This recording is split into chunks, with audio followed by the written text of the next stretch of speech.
All right, so we're going to make the prep ahead layered chicken, eggs, and salmon. I keep saying it back to front. And then I'll show you how to roll some sushi as well, because it's not hard, but if you don't know, you don't know yet. All right, so I'll get this on first. So of course, with your TM6, it's all touch screen. We press start cooking. I've got a few things ready here. So I've got the brown onion and I've got the garlic clove in there as well. So of course, we're going to chop that up, pop that in, all step by step. So it's saying 3 seconds to speed 3. So we'll turn it straight up to 3 and let it sushi roll for later. All right, and now water. I didn't get a water jug out as usual. That's my party trick. So it's just roughly chopped them up. It hasn't broken them down super small. Just there. Just for 3 seconds, just a quick one. All right, so now we're going to add some water. I'll just get my jug. Sorry. Always forget something. All right, we'll just tear our scales back because otherwise that's a bit of a nightmare. And you'll add the wrong amount in. All right, so I've got water going in, 800 grams. And of course, we've got the markers on the inside of the bowl as well, but it shows a litre. So 800 would just be under that, of course. Nearly.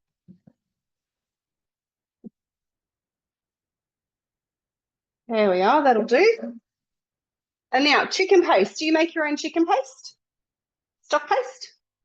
Yes, I do. Yeah, it's good, isn't it? I'll just get another spoon. I made a fresh batch today and I forgot how good it smells. I usually use the Skinny Mixers chicken stock recipe. Oh, that's a good idea. I haven't used that one yet. So this has got fresh herbs now, and it says 2 to 3 sprigs of mixed. I've just grabbed whatever I've got in the garden. I'm not a super gardener, so anyone who starts going, oh my gosh, I kill everything, I'm really not, but I am interested in growing things that I can cook with. And in particular herbs, because they cost a small fortune, and sometimes you only need a little couple of leaves off them. So you don't want to buy a big punnet for $4 when you can just have a bash at growing something out the back. There we are. Do you have herbs growing? I have lots of herbs growing. Yeah, you're set. All right, so it tells you to pop the simmer basket in on the lid and weigh in 500 grams of the chicken, which I have. Season with salt and pepper, which I have not. Now, another thing I want to add to this that I haven't got out of my cupboard that I will grab is so you can season this chicken with anything you like. So in the tips, it suggests you can do things like charcoal seasoning, peri seasoning, any of that. I just like, where is it? Let's see if I can drop it. Paprika. As you can see, I have a really big jar of paprika, so I use it a lot. I love my paprika and stuff. So, and the kids do too. I'll just put some of that in and I'll mix it around. And then, there we go, just to season it. So you can get creative with that, whatever suits you, whatever your family prefer.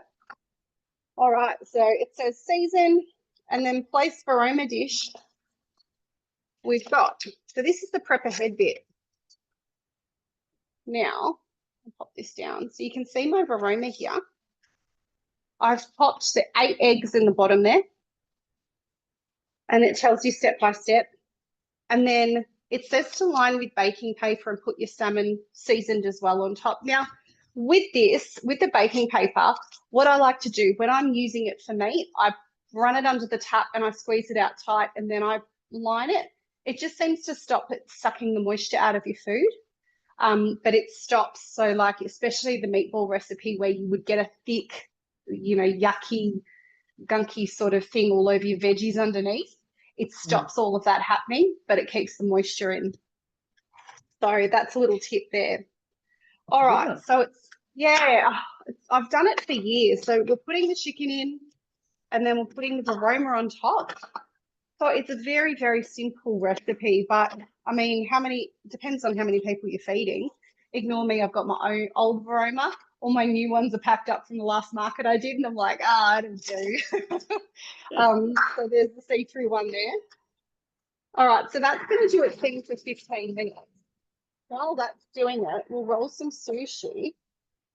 So yeah, I reckon that's a lot of lunches, depending what you do with it. Like the salmon, If you split that up and put it into salads and didn't eat it as like a slab, like my children will, let's get my cloth, then that would be even more. And do you shred your chicken at all?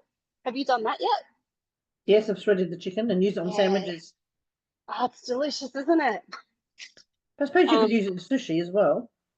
Yeah, absolutely. You absolutely could. So what I'm doing with the sushi today is I'm doing tuna, just for something different. And I've made my own QP mayonnaise as well. So have you made sushi before? No, I like eating No. it, but I haven't made it. Yeah. I'm just going to get my cucumber because we picked them and they're on the table behind the camera, of course. And I forgot to get them. Now, so with sushi, the mayonnaise that they traditionally use, and you'd know it tastes a little sweeter. It's a completely different consistency. When you make it, it actually looks a bit gross. It's almost jelly-like. So it's got this really rubbery kind of consistency. It's funny. It's not creamy, but it is delicious. Now, the QP recipe is really, really simple. The only thing you probably would find that you don't have is a wasabi paste, and it's 1/4 of a teaspoon in the whole batch, so it's not hot, and it lasts quite well, etc. So that's all I've ever had to buy for it. The rest are just staple kind of ingredients that I've got. Now, the difference between this and buying it, though, it depends if numbers matter to you or not. The one in the shop has got MSG in it. It's got 621. So if you're prone to headaches and things like that, you might avoid that. Asthmatics, etc., tend to avoid MSG products. So that's the difference. So for me, I've got migraine, a husband and kid that do get migraines from MSG. And I've got another one that goes hypo as. So we try and stay away from it, mainly for the hypo, believe it or not. It will bounce for days. So have a go. I really recommend having a go at making that one. And I'm just going to slice it. A bit funny to use. I forgot to slice it. I should have done it in sticks, but never mind. That's the problem with Zooming just at dinner time, is you don't always get the prep done right. All right, so that's done. So you can use carrot, avocado. What do you like in your sushi when you buy it? I usually like the cucumber and the carrot. Yeah, me too. I'm not such an avocado fan, but that's okay. But you can be creative there. It doesn't really matter. So I've pre-made the sushi rice. Now, sushi rice is super, super sticky. That's the whole point of it. Once you've made it, it says to put it in a shallow dish and keep stirring it to cool it down. So I've been doing that. And that's one of the problems with rolling it is it's so sticky. So to combat that, we wet our hands and it doesn't stick. Okay, so just like when you do meatballs, you put oil on. The sushi rice recipe is quite simple, but it does, I don't know how you make your rice, but it's a recipe where it gets you to weigh it in the simmer basket, but you don't cook it in the simmering basket. You pour it in, you tip it into the bowl, and it does it in the bowl, and then you'll hear it stops going around, and it just lets it absorb for the last little bit. So it hasn't died. That's exactly what it's meant to do. And how much fun is it to get out of the bowl? It actually wasn't too, I wouldn't recommend leaving it. As soon as it finishes, go get it out. I think if you left it, because as soon as it dinged, I was up and getting it out. I think if you left it, it would be an absolute nightmare. But you're supposed to add a few other bits and pieces, some rice wine, a little bit of sugar, and what was the other thing? I can't remember now. It's in the recipe though. And then you mix it through. No, I thought it did too, but no, it was rice wine, vinegar. It was sugar. Oh, that's going to kill me now. I'll have to have a look. But anyway, and you mix it through, and then you pop it in a shallow dish, and they tell you to keep mixing it as it cools down, I guess, to stop it sticking in the big slab. Yeah. All right. Now, I'm not a professional at this, can I just say, but this is how I've done it. This is how I've learned to do it, and this is how I do it. All right, so what we need to do, and I'm probably worse because I'm trying to be delicate about it.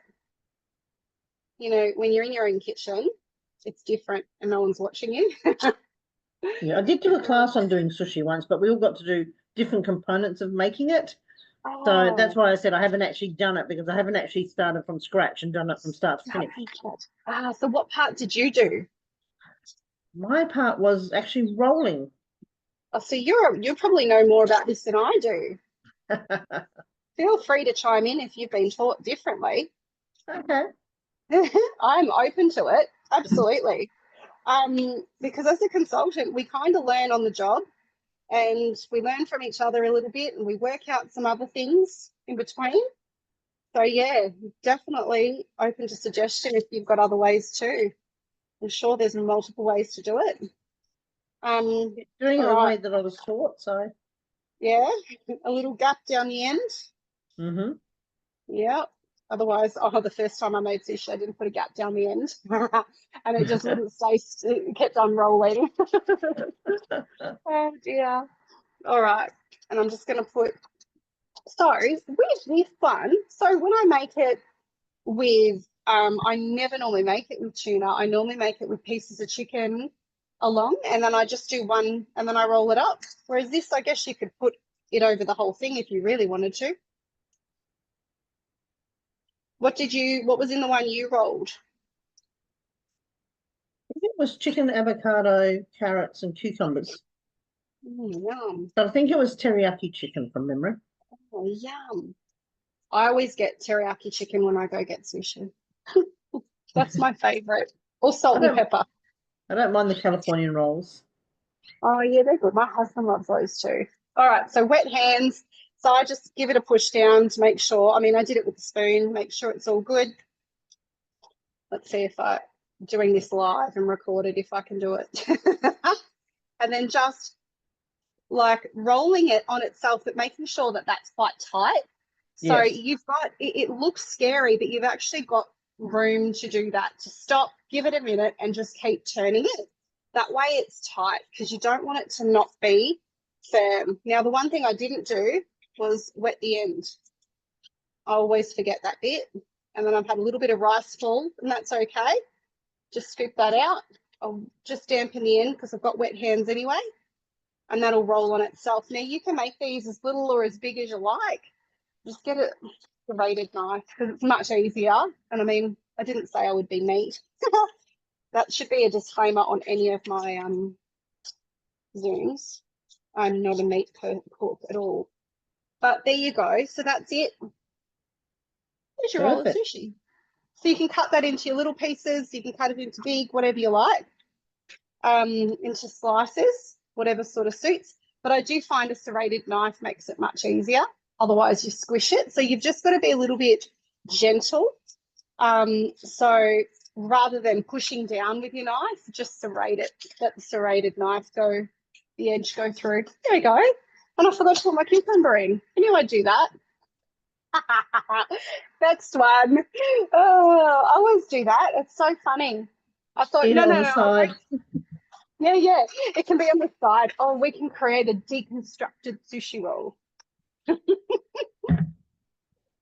yeah, so how's that for fun? So Didn't look hard. now it's not hard at all. It's really simple, and of course there's the seaweed roll, sushi roll bit. And you want to put one side's textured and one smooth, so the textured side up facing you, which is where you put all of the ingredients. Just as a little bit of it's a bit shinier too, I find. All right. I'm excited. I've got lunch prepared for tomorrow already. Oh, I need all the help we can get. And what are the kids having?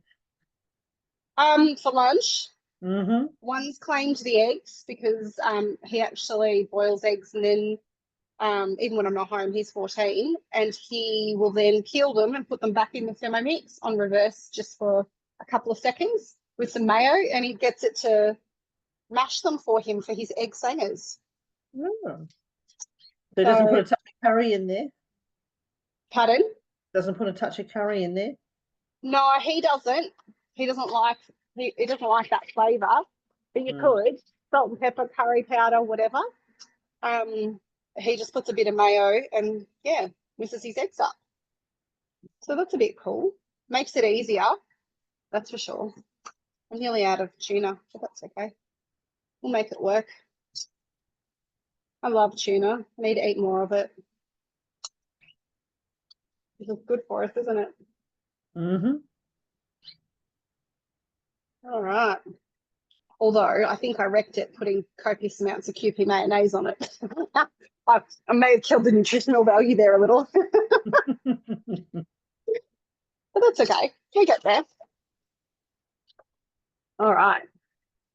We're going to do this again. There we go. So the shredded chicken will be somebody's lunch, probably the same one that will claim the eggs. And then the older one and the husband are very excited for the salmon. And I'll eat whatever's not eaten. I'll eat the sushi. They're not big sushi lovers, actually. And I am, so that's a bit sad. There we go. With the cucumber this time. Go me. Always forget that sort of thing when I'm cooking. I get too preoccupied rolling it. I always forget a key ingredient like that. There we go. Done. Very good. So we've got that for lunch tomorrow. And then we've got the ends there for me to scoff as well. I quite like putting all the scraps in a bowl and having that as a snack too. I mean, the first one's always a messy one, like your pancakes, yeah? It's never the pretty one. And then after that, it tends to go a little bit better so you have less ends. Do you have much of a veggie garden? Yes, at the moment it's a little barren because we've been pulling out plants and weeding. Yes, yep. It's mainly the herbs at the moment. Oh, that's good though. That's helpful. And it's good you can, think about what you can use them up, etc. I put rosemary in beside a little area where the kids play basketball because I knew I needed something hardy. And it was so funny when they were little and they'd fall in it because they'd come in crying, but you'd smell the rosemary. So it'd be like, you fell in the rosemary bush. So it was a bit of fun. At least they smelled delicious. We've got these cucumbers at the moment. We've put a couple in and they're growing. We can't keep up. One of my sons likes to eat them whole, but there's lots coming from it. Are they the Lebanese ones? Yes, I think they were. If they're the Lebanese ones, you can do some really good bread and butter pickles with them. Oh, I'll have to look it up. I think they were Lebanese. Lebanese. Yeah, they are Lebanese ones. Yeah. Yeah. So okay, there's a Thermomix recipe for that too. Yeah, I was looking up cucumber. I was just searching cucumber the other day, and there were some really fun things. There was even a juice. They're like, oh, that's different. Of course, we've made tzatziki. Yeah, it was very healthy. I'm like, oh my gosh, am I going to drink that and then feel like I've got cucumber all day? Yeah. Now the tzatziki recipe is good with the cucumbers. That's nice. Oh, it was divine. It's so good. And especially if you're having souvlaki or something like that for dinner or a dip or because it makes so much. Have you made it? Yes. Makes a big batch, doesn't it? So I took I halved it. As soon as I saw the quantity, I halved it. Yeah, you're clever. I took half of what I had made and gave it to my mother-in-law because she loves it. So that was my gift. At least it got eaten though. There's plenty of people that'll eat it. And my neighbours, they get food too sometimes if I'm experimenting with stuff. I love it. Oh, we're down to 40 seconds. Wow, that's gone fast. It's gone really fast. I think there's a little bit more to come though. And you can, the top corner of the screen, you can hit preview to see what the next steps are. Yes. I use that a lot. Yeah, because sometimes you're like, hang on, where are we going with this? Like, you just need to figure it out. I think I've got all my good spatulas packed up too. I'll have to use a TM5 spatula. The TM5 spatulas they're not got a flexible tip. Ah. They're rock hard. I've got a few different spatulas. I've got one of those. I've got one of those. Yep. I've got the one from Woolworths, which is from Mint, which is like greenish like that, but it's not as concave. And I've got a Betty Crocker's one, which is a red one, which is really flexible. Ah, my favorite one, I must have everything packed up for my last market before Christmas because my favorite one is the really long, skinny one from the mix shop. Mm-hmm. And they come in red, green, I think, or grey, and it is my favorite. And I don't know what I've done with it. I would have put it to the side thinking, let's not lose it. Oh, and I've put it somewhere I've special. got two of those ones. I know which ones you're talking about. Yeah, they're so good. They are my favorite by a long shot. All right, so this carefully remove aroma and stir chicken in the simmering basket with spatula. All right, so let's see how that's going. So it's going well. Just stir it around a little bit. There we go. We're almost cooked. Very close. Next, so return the aroma into position and turn the salmon fillets over just to ensure that the cooking is even. So, geez, they look all right. Oops, I knew I'd do that. Broke the tail. Never mind. There's a recipe on Cookie Do called maple glazed salmon. Wow, that sounds delicious. Well, what I did, I substituted it with barramundi. And it's Oh, beautiful. that sounds better. Beautiful. Because it's a maple mustard glazed salmon but in this case barramundi. Beautiful. Oh, wow. That And it sounds so depends on, good. sometimes you like if you haven't got one of the things, you substitute. So my husband was making it, and instead of Yeah, using Dijon mustard, he only had like the German mustard, yes. and it was a wholemeal mustard. It was perfect. Oh, that sounds divine. What was that called again? Maple mustard glazed salmon. Where's my pen? Because I'll hang up and go, what did she say?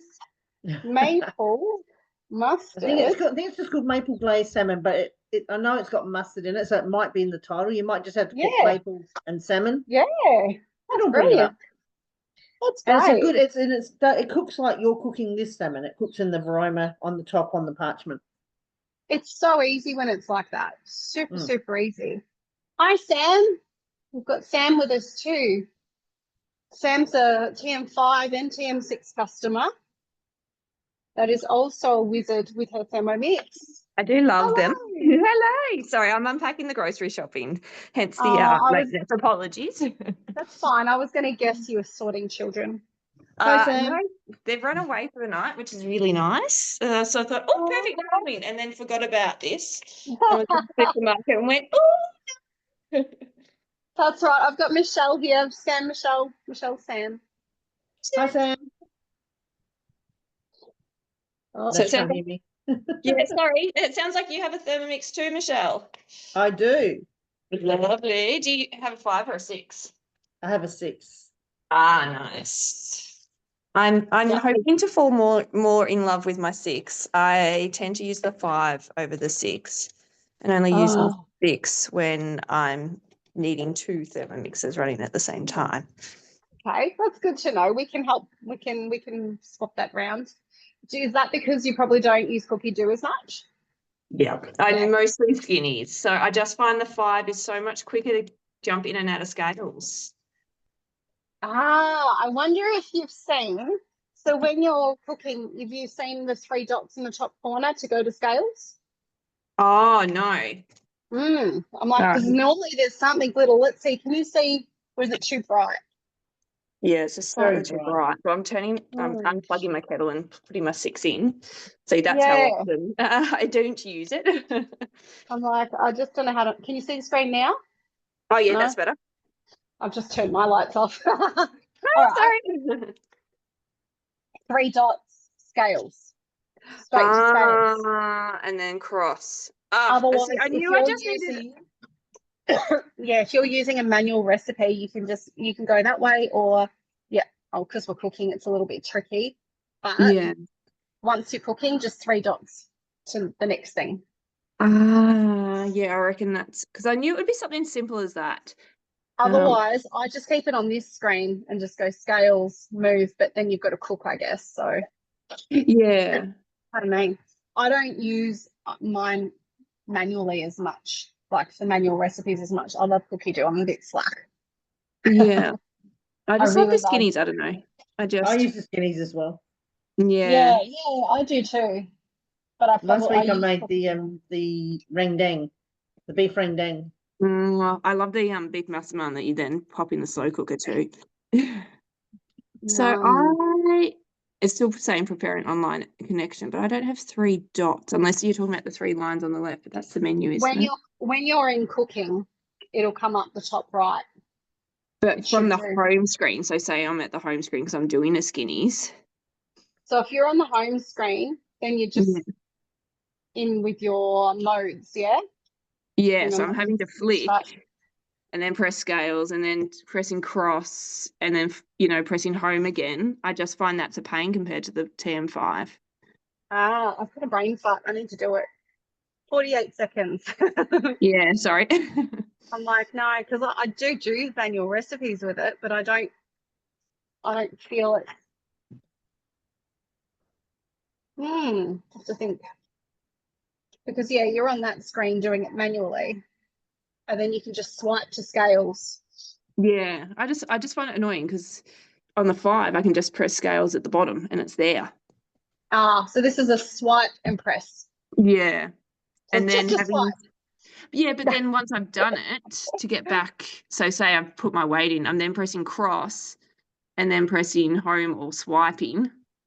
Yeah. I just sort of feel like, you know, it's an extra 2 steps every time. And I find I'm, you know, with the skinnies meals, I'm swapping backwards and forwards a fair bit.